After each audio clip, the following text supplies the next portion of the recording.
नमस्ते। आए हम आपको एक ऐसी कहानी सुनाने जा रहा हूँ जो आप जिंदगी बदल देगी। वीडियो क्लिप मत करना और लाइक सब्सक्राइब जरूर करना। एक गांव में एक मजदूर रहा करता था जिसका नाम हरिराम था। उसके परिवार में कोई नहीं था। दिन भर अकेला मेहनत में लगा रहता था। दिल का बहुत ही दयालु और कर्मों का भी बहुत अच्छा था। मजदूर था इसलिए उसे उसका भोजन उसे मजदूरी के बाद ही मिलता था। आगे पीछे कोई ना था इसलिए वो इस आजीविका से संतुष्ट था। एक बार उसे एक छोटा सा बछड़ा मिल गया। उसने खुशी से उसे पाल लिया। उसने सोचा आज तक वो अकेला था, अब वो इस बछड़े को अपने बेटे के जैसे पालेगा। हरिराम का दिन उसके बछड़े से ही शुरू होता और उसी पर खत्म होता। वो रात दिन उसकी सेवा करता और उसी से अपने मन की बात करता। कुछ समय बाद बछड़ा बैल बन गया। उसकी जो सेवा हरिराम ने की थी उससे वो बहुत ही सुंदर और बलशाली बन गया था। गांव के सभी लोग हरिराम के बैल की ही बातें किया करते थे। किसानों के गांव में बैल की भरमार थी, पर हरिराम का बैल उन सब से अलग था। दूर दूर से लोग उसे देखने आते थे। हर कोई हरिराम के बैल के बारे में बातें कर रहा था।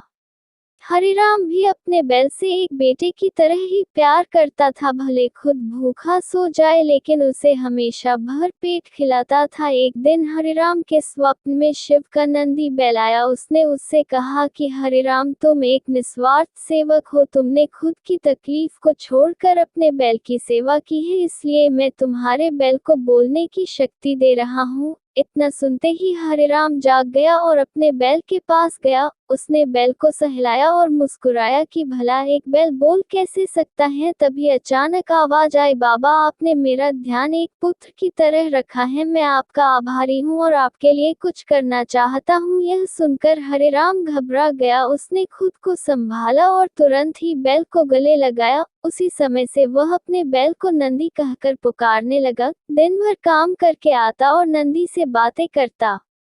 गरीबी की मार बहुत थी। नंदी को तो हरिराम भर पेट देता था लेकिन खुद भूखा सो जाता था। यह बात नंदी को अच्छी नहीं लगी। उसने हरिराम से कहा कि वो नगर के सेठ के पास जाए और शर्त रखे कि उसका बैल नंदी सो गाड़ी खींच सकता है और शर्त के रूप में सेठ से 1000 मुहरे ले लेना। हरिराम ने कहा, नंदी, तू पागल हो गया है? भला कोई बैल इतना भार वहन कर भी सकता है? मैं अपने जीवन से खुश हूँ, मुझे यह नहीं करना। लेकिन नंदी के बार बार आग्रह करने पर हरिराम को उसकी बात माननी पड़ी।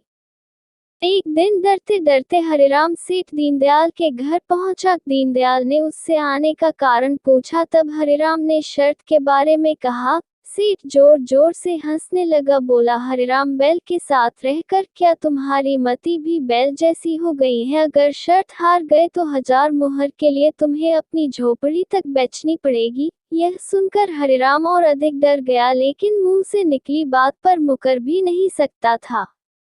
शर्त का दिन तय किया गया और सेठ दीनदयाल ने पूरे गांव में ढोल पिटवाकर इस प्रतियोगिता के बारे गांव वालों को खबर दी और सभी को यह अद्भुत नजारा देखने बुलाया। सभी खबर सुनने के बाद हरिराम का मजाक उड़ाने लगे और कहने लगे कि यह शर्त तो हरिराम ही हारेगा। यह सब सुनकर हरिराम को और अधिक डर लगने लगा और उससे नंदी से घृणा होने लगी। वो उसे कोसने लगा, बार बार उसे दोष देता और कहता कि कहाँ मैंने इस बैल को पाल लिया, मेरी अच्छी भली कट रही थी, इसके कारण सर की छत से भी जाऊंगा और लोगों की थू थू होगी वो अलग। अब हरिराम को नंदी बिल्कुल भी रास नहीं आ रहा था। वो दिन आ गया जिस दिन प्रतियोगिता होनी थी। 100 माल से भरी गाड़ियों के आगे नंदी को जोता गया और गाड़ी पर खुद हरिराम बैठा। सभी गांव वाले यह नजारा देख हंस रहे थे और हरिराम को बुरा भला कह रहे थे। हरिराम ने नंदी से कहा, देख, तेरे कारण मुझे कितना सुनना पड़ रहा है। मैंने तुझे बेटे जैसे पाला था और तूने मुझे सड़क पर लाने का काम किया। हरिराम के ऐसे घृणित शब्दों के कारण नंदी को गुस्सा आ गया और उसने ठान ली कि वो एक कदम भी आगे नहीं बढ़ाएगा और इस तरह हरिराम शर्त हार गया। सभी ने उसका मजाक उड़ाया और उसे अपनी झोपड़ी सेठ को देनी पड़ी। अब हरिराम नंदी के साथ मंदिर के बाहर पड़ा हुआ था और नंदी के सामने रो रो कर उसे कोस रहा था। उसकी बातें सुन नंदी को सहा नहीं गया और उसने कहा, बाबा हरिराम, यह सब तुम्हारे कारण हुआ। यह सुन हरिराम चौंक गया। उसने गुस्से में पूछा कि क्या किया मैंने? तुमने भांग खा रखी है क्या? तब नंदी ने कहा कि तुम्हारे प्रेम के बोल के कारण ही भगवान ने मुझे बोलने की शक्ति दी और मैंने तुम्हारे लिए यह सब करने की सोची, लेकिन तुम उल्टा मुझे ही कोसने लगे और मुझे बुरा भला कहने लगे। तब मैंने ठानी मैं तुम्हारे लिए कुछ नहीं करूंगा, लेकिन अब मैं तुमसे फिर से कहता हूँ कि मैं 100 गाड़ियाँ खींच सकता हूँ। तुम जाकर फिर से शर्त लगाओ और इस बार अपनी झोपड़ी और 1000 मोहरे की शर्त लगाना। हरिराम वही करता है और फिर से शर्त के अनुसार 100 गाड़ियां तैयार कर उस पर नंदी को जोता जाता है और फिर से उस पर हरिराम बैठता है और प्यार से सहलाकर उसे गाड़ियां खींचने कहता है और इस बार नंदी यह कर दिखाता है जिसे देख सब स्तब्ध रह जाते हैं और हरिराम शर्त जीत जाता है। सेठ दीनदयाल उसे उसकी झोपड़ी और 1000 मोहरे देता है। प्रेम के बोल कहानी से यही शिक्षा मिलती है कि जीवन में प्रेम से ही किसी को जीता जा सकता है।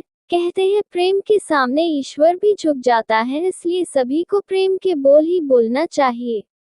हाय एवरीवन, आप सबका फिर से एक नए वीडियो पसंद आए तो लाइक कर देना, चैनल पर नए हो तो सब्सक्राइब कर लेना। चलिए आज के लिए इतना ही, तब तक के लिए जय हिंद, वंदे मातरम।